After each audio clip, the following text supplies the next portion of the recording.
The relationship has changed so severely, and he himself has changed.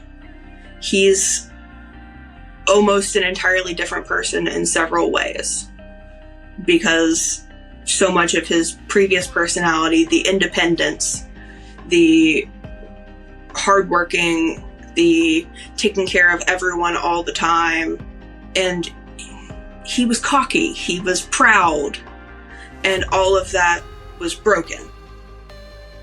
And now he has to use the walker.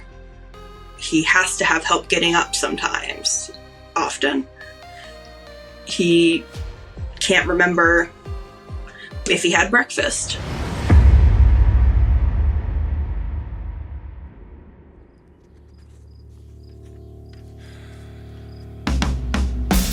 Welcome to the No Streetlights podcast. I'm Aaron. And I'm Tim. We're veterans, here to talk about mental health, resilience, and the real struggles we face every day. Our goal is to foster kindness through understanding. So, let's take a breath, relax, and be welcome.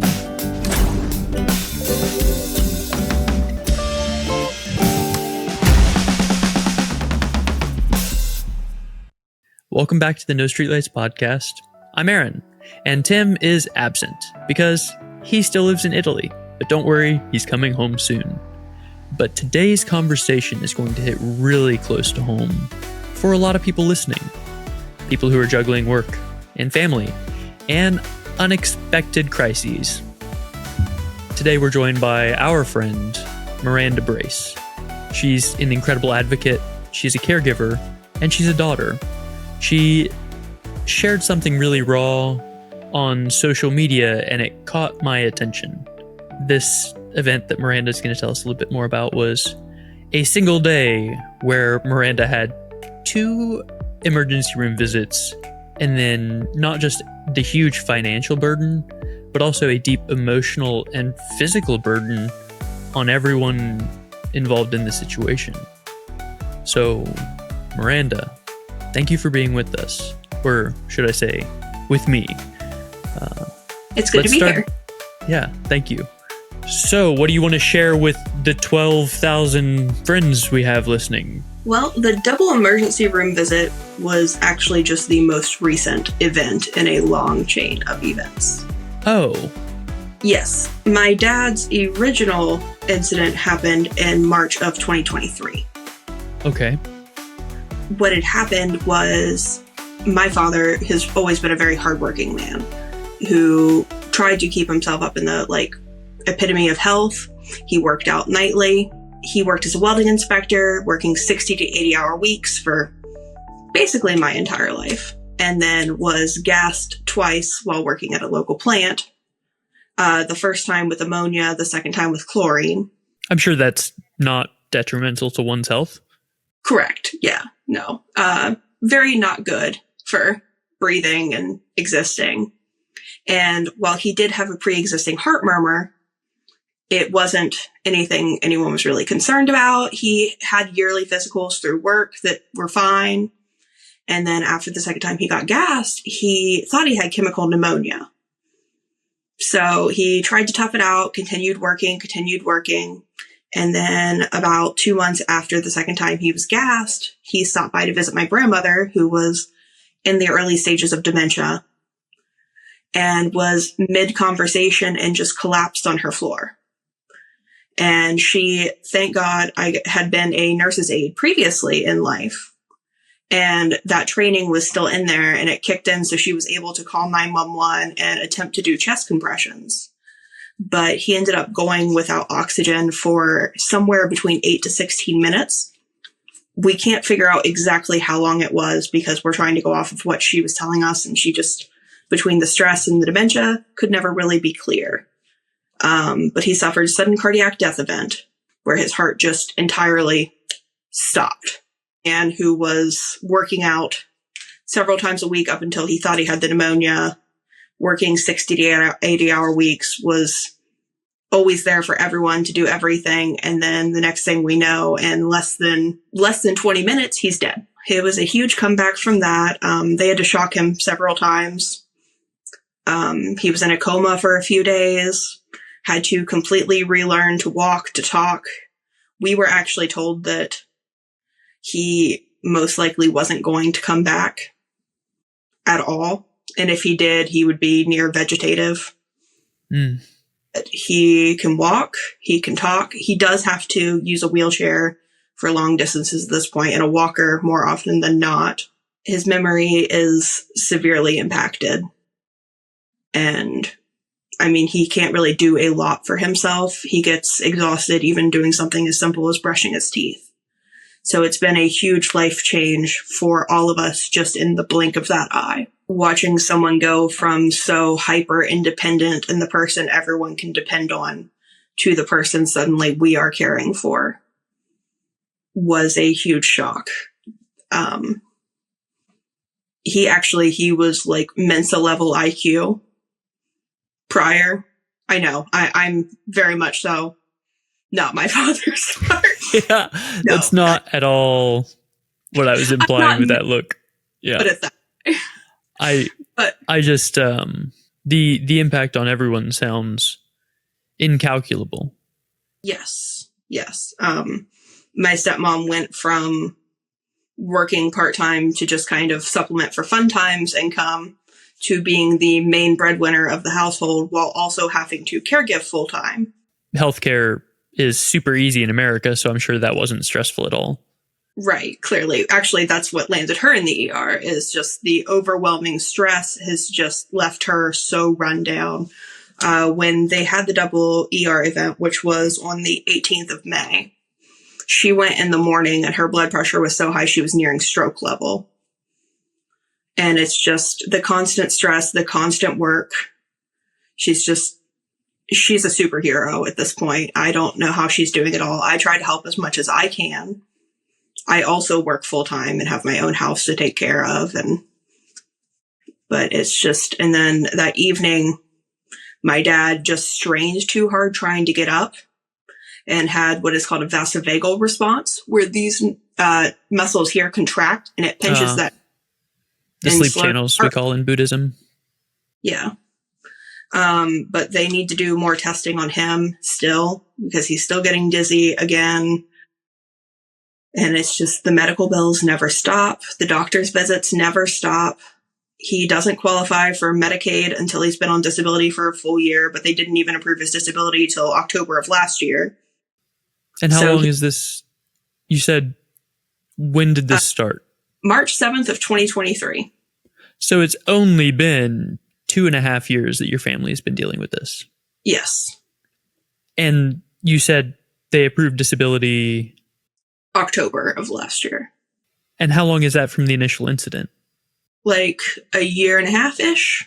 Oh, okay. So now you only have to wait 4 more months to finally be able to afford, because he can't be in physical therapy or anything. Once he maxed out the cardiac rehab, that was that. So it's only 3 years your family has to foot the bill. Exactly. All by themselves. Yes. Okay. Yeah. From the entire hospital stay where he was in the coma, everything. If you're a lawyer, please reach out to us. His boss was an absolute saint. Yes. At Visions Inspections, if you ever need any welding inspecting, please go to Visions Inspection. They kept him on as an employee long enough to keep his insurance as long as they possibly could. Several of them took cuts in their salaries to be able to do that. And that is actually a program my dad started there.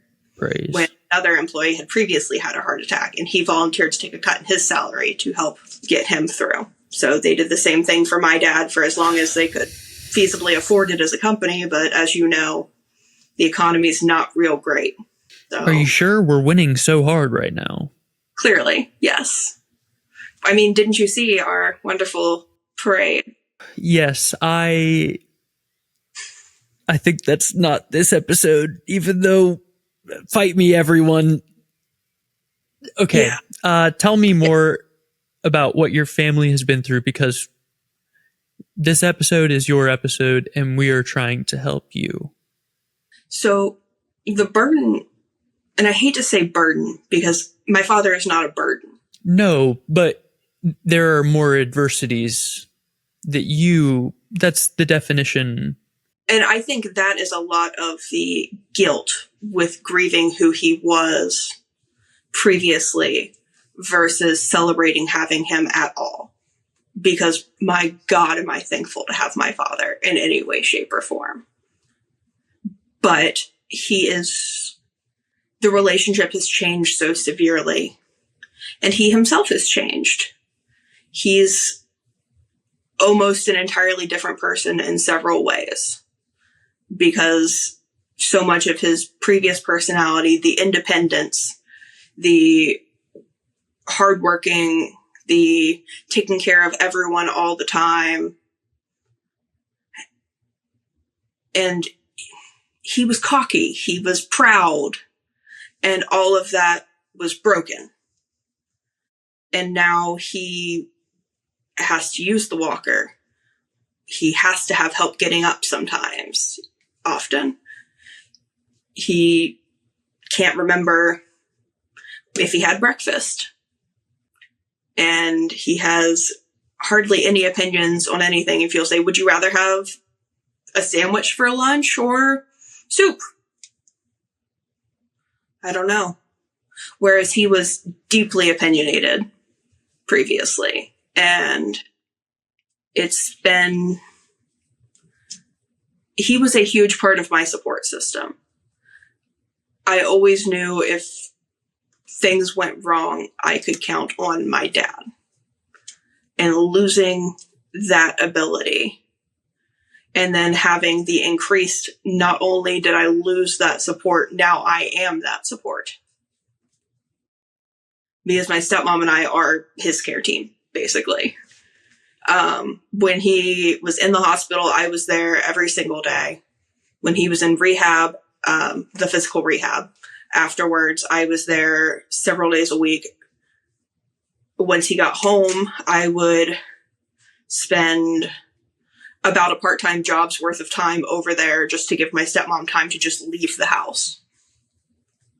So we were only able to communicate in short bursts to kind of like vent to each other a little bit while still having to be fully responsible for all of this. It's been a lot, but I wouldn't trade any of it for my dad. Real quick. Yes. I want to interrupt the episode, just ask a very quick question. Do you still have an active GoFundMe? Yes. Okay. Yes, we left it open. It was done. Listeners, feel free to go to the GoFundMe and donate if you can. Yes. If you please. cannot, but you are a healing facilitator in any way, shape, or form, and you want to help the Brace family, please reach out to us, nostreetlightspodcast@gmail.com, on Instagram, Facebook. You can text me if you have my number. If you don't, ask for it. Because the reason we founded a 501c3 was because we need to write you an in-kind receipt for your time and your donation and your help for this family. So, if you cannot donate fiscally, but you can donate fiscally or emotionally or with your time, if you're a caring, empathetic psychologist and you want to be on Miranda and Liz's support team, reach out to us and we can make that freaking happen. Yes. Anything would be. The main thing is getting him into some form of physical therapy, because immediately afterwards, where he still had the constant physical therapy and the support, he was able to walk without the walker. He was clumsy, but he was able to do it. He didn't need the wheelchair. But since that stopped, and Liz and I both work full time, we can only do so much with him. And that's only if he lets us. Yeah. Getting him into some sort of physical therapy would be the absolute best thing for him at this point. So healers in the Mid-Ohio Valley, reach out. Yes. But from what I understand, this was only the beginning. So what happened next with your family? After his initial death, I struggle to figure out the right word because it wasn't a heart attack, but I don't like to say when dad died because he only died for a bit. That's true. He was dead for 8 to 16 minutes. Yes. Yeah. So dealing with that, and then he had to have open heart surgery after he'd recovered enough. So we went through that, got him more steady. And then my stepmother's older brother also lives with them, and she is his primary caregiver as well. He is mentally handicapped. He is low support for the most part, but he is a diabetic who needs insulin and needs to be monitored with that. However, he had a heart attack in February. Now, that man bounced back like you wouldn't believe, but still the requirement of that care and my stepmother having to then split more of her time between the hospital and the rehab then before he was able to come home. In August of last year, my grandmother did pass. She lost her battle with the dementia, and trying to get my dad through that when he was never really good with emotions. He was the stereotypical man, don't cry type. But now that his range of expression is even lower, it was difficult. And then for me personally, within that 3-month period, I lost my great aunt, who I was very close to, my grandmother, who was my best friend, and then a great uncle within 3 months. So I'm sure you were super productive at work because I'm sure you were not able to take any time off because we live under the capitalists. Correct. I will say my boss, I work for Jan Dills. They've been very good to me there. They've been very understanding. But I mean, I still have to have the paycheck. Yeah. So you have to just keep working through days when you don't even want to get out of bed. Someone the other day asked me if I wanted my receipt. And I looked them in the eye and I said, I don't really even want to be alive. And they were like, oh my God. And I was like, yeah. Sorry. You asked me the question. I'm going to be honest. I have a very good therapist. Yeah. Who I have been blessed to be able to at least afford once a month appointments, if nothing else. Because she has kept me at least functioning is probably the best way to say that. Her and then the rest of my family, my mom, she's been really good because my mom and my dad split up when I was 4. So, and they did not have a great divorced parent relationship. But when my father was in the hospital, she made such an effort to step up and check on me. I actually reacted to the trauma in a way that I didn't expect when everything originally happened. I wasn't leaving the hospital. I wasn't going home to go to bed or anything. And she and my dad's son got together and perp walked me out of the hospital and made me go home and take care of myself. And she's a constant reminder to take care of myself. But now her mother is also in assisted living, and I've been trying to help. I go at least once a week to visit with her. But when she was in the hospital, there was a period of time where my aunt and my mom were both sick. So I was spending several hours each day for about a week and a half in the hospital with my other grandmother while still trying to do everything. Yes, it has been a lot the past 3 years. And I am very proud of the way my family has continued to survive. I also am deeply sad over what all we've lost. And it's such a weird sadness because, we're all still here. We're all still functioning, but things are so different and completely out of all of our control in a way that just feels wrong. Yeah. Where do you want to go from here? I mean, I feel like I've made a point about my dad, but to really draw into it, my dad started when he was incredibly young. His dad started working out of town during the weeks, and he told my dad, "You are the man in the house. It is your duty to protect the girls." So during the week, he would sleep in the living room on the couch to protect his mom and sisters, starting at like, I want to say he was maybe 5. And he has always felt that sense of responsibility. He started working as a paper boy, also in, I believe, elementary school, junior high. And then moved out as soon as he turned 18 and bought a house like shortly afterwards. I mean, he worked and worked and worked and worked. And constantly, he always made sure my grandma didn't even change her own light bulbs for years.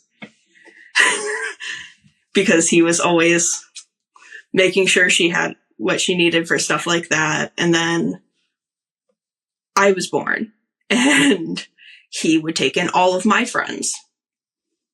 And growing up, I mean, we had a foreign exchange student live with us for a while. A friend of mine, a friend of the family, moved in with us from like junior high all the way through high school, basically. And she was family at that point. It's just what it was. And then he did the same thing for one of my sister's friends. Her and her mom moved in with us. My stepmom met a woman who was pregnant when my siblings were in elementary school, just like at the pickup line. And my family stepped in, and she stayed with us for a while with her kids. And we were over there all the time. Dad was fixing stuff for her. That's just who he was as a person. He would pick up hitchhikers. He always had a soft spot for kids. He coached all of the sports teams. Pick a sport. Whether he liked the sport, hated the sport, he was there for us. Yeah. And all of our friends were always invited to do everything. He was very active in his church. He ended up teaching a junior high school Sunday school class. And I think that was one of the most fun things he ever had, because he would do lessons where, like, if it was, I'm blanking. He would be so upset. Goliath. He would teach them how to build slingshots. So they would go outside and build slingshots, and he was very hands-on, and it was always science experiments and just general creativity in a way that kids could be kids and go burn off some energy. Your dad was a light bringer. Yes. And he had a temper, but he worked. I got to watch my dad grow up in my lifetime. Mm-hmm. And I think that's part of why it is so much harder now, because I watched how far he had come from when I was a small child. Because there's a huge age gap between me and my siblings. It's 8 years between me and my oldest younger sibling. And then my dad's other child is 10 years younger than me. So we're like 30, 32. Yes. So that means they're 21 to 24. Yes. So they still don't have fully formed brains. Correct. And also, yes.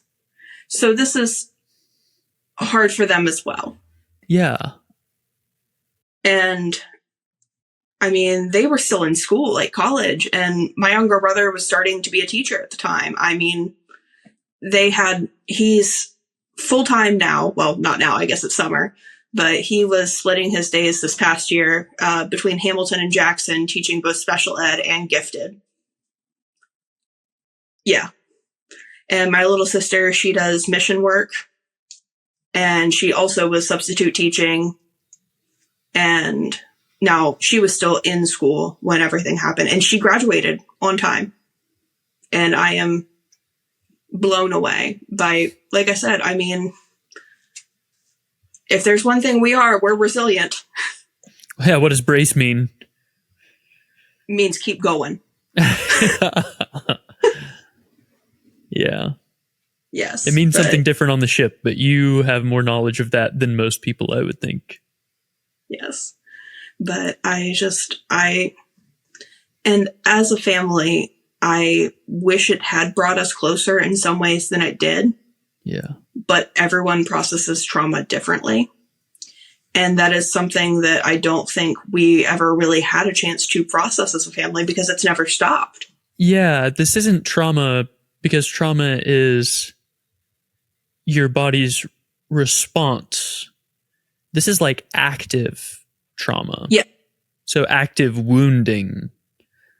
So yeah.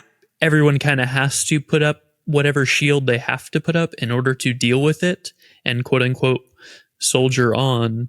So if I can interrupt this thought process for one moment, I want to know, with you juggling this incredibly complex family dynamic, your job doesn't sound easy because you work for one of the premier lawyers/law firms in the area, and you're trying to support everyone above and below you and around you.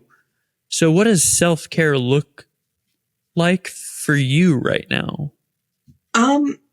Self-care is something I struggle with at all. Going to therapy is a form of self-care. I do yoga classes. A friend of mine, Michelle Waters, through Weird Flex Yoga. All of her classes are interesting and unique, and a lot of them offer a creative component outside of just the yoga, which is not something I've ever been able to explore. I'm not artistic. That's complicated. I'm not good at that. So being able to go in and just kind of have fun and explore that has been a fun outlet for me.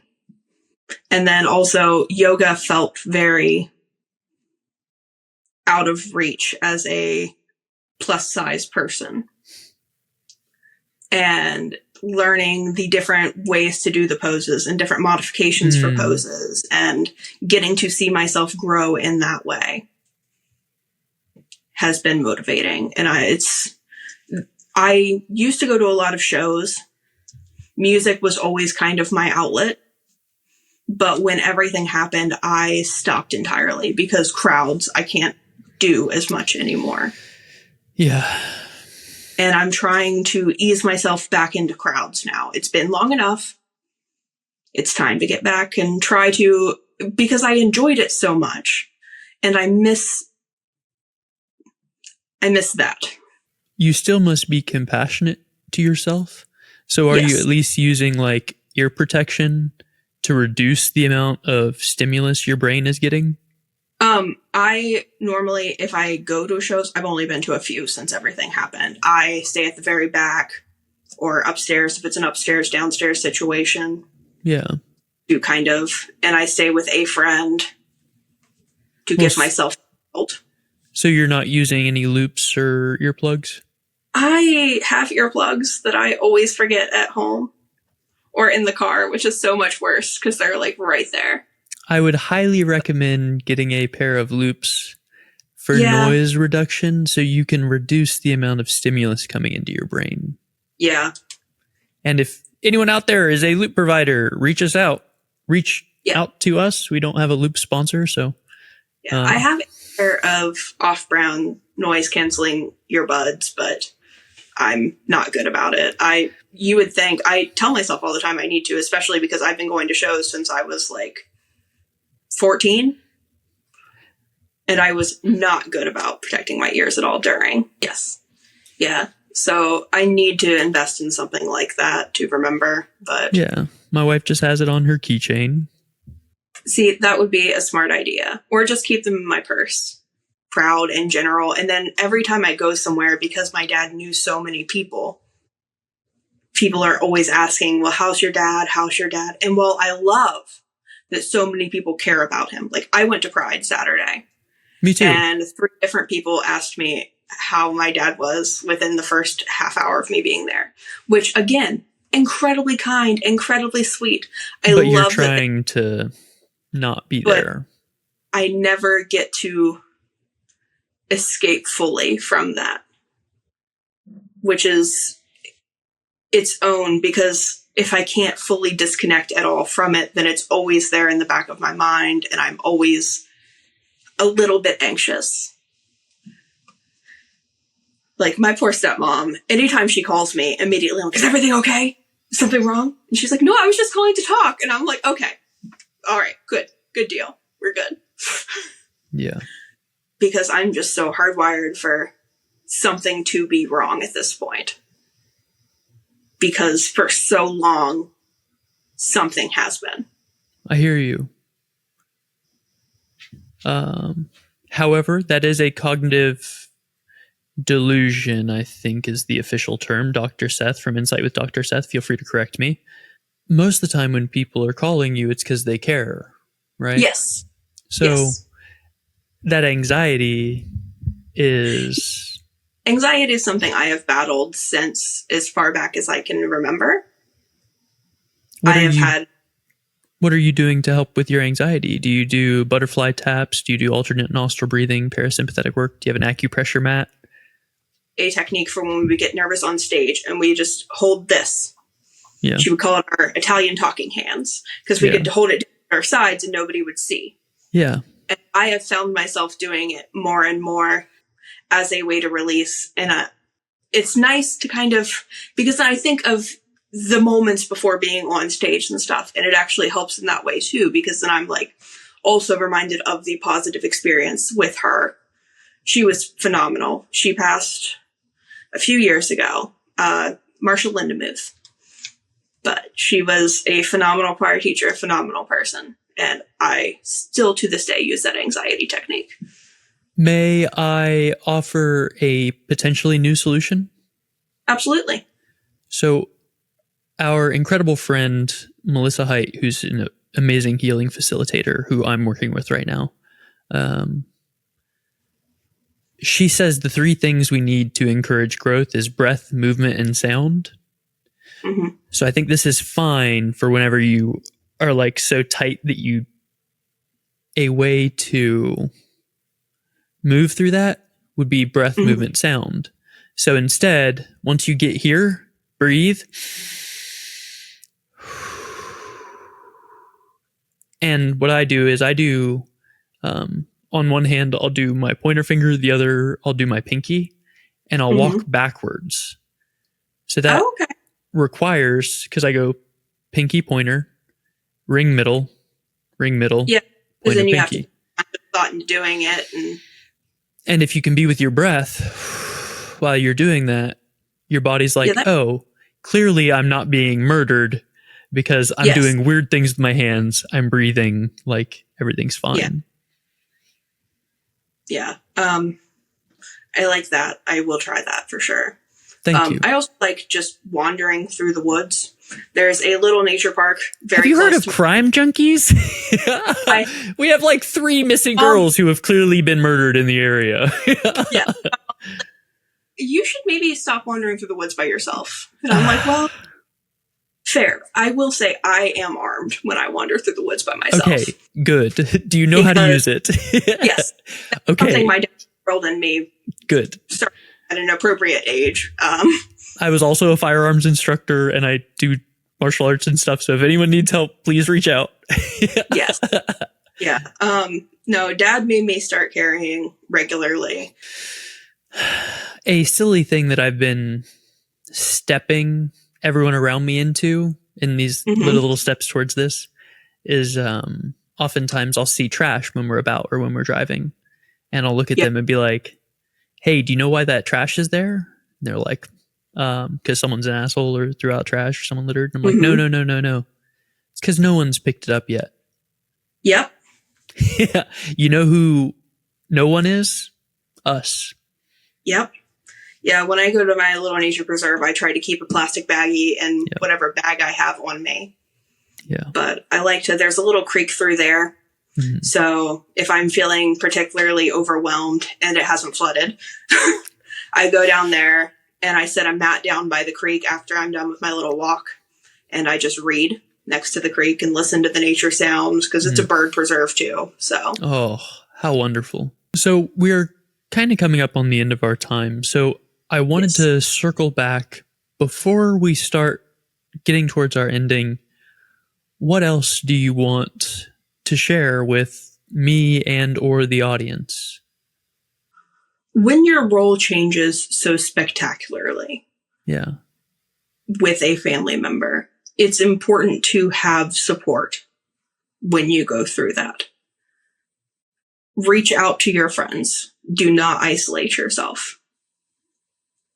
You cannot take on every burden. You need to make time to also take care of yourself. And that is something I have learned the hard way. I am a natural caregiver. I try to take care of everyone in my life as much as possible. Learning how to ask for help, such as this GoFundMe. That's why we put off the GoFundMe for so long, is because we had to learn how to ask for help. But sometimes you need help, and that's okay. I hear you. Because it's tough. It's unbelievably tough. And it's hard on everyone, but we all have different struggles at different times in our lives. And asking for help does not make you a burden. What a beautiful message you came on here to share with our audience. I am going to be grateful for this episode for some time to come. And I know our listeners will be as well. So I want to take a moment to thank the listeners. Thank each of you for liking. Thank you for commenting your support down below. Thank you for sharing this episode. Thank you for either donating or sharing the GoFundMe. Thank you if you are a healing facilitator for reaching out to us so that we can connect you with Miranda or her family if they're in a space where they can accept your particular skill set.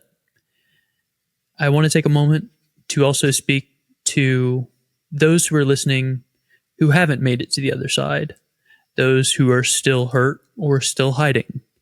If you don't have a Sangha, you can join ours. You'll be safe, you'll be protected, and if you already feel safe and protected, we'll tell you if you're being an asshole. Yeah, which is another huge part of being a friend. Yes. If you already have your own Sangha, please bring them this healing. If all you did today was witness Miranda, thank you. Before we close, I want to shout out to our Patreon. I think I remember everyone. We've got Nick, Jason, Eric. We have Highland and Ketria. And I think that's everyone on the shout-outable tiers. If not, the editor will correct me here. Thanks, Tim. Yeah. Our podcast cannot be substituted for professional medical advice. If you need help now, please call 911 or you can text or call 988 for immediate intervention. If you want protracted support, you can use our code betterhelp.com/NSLP. Gets you 10% off your first month, and it's the healing you deserve on your terms. Until next time, be good to yourselves and each other. We love you. Tim, is this... You gotta say peace. Tim, you gotta... Tim? Anyway. No street lights, but we're finding our way. We're dark, but we've got something to say. Lessons learned.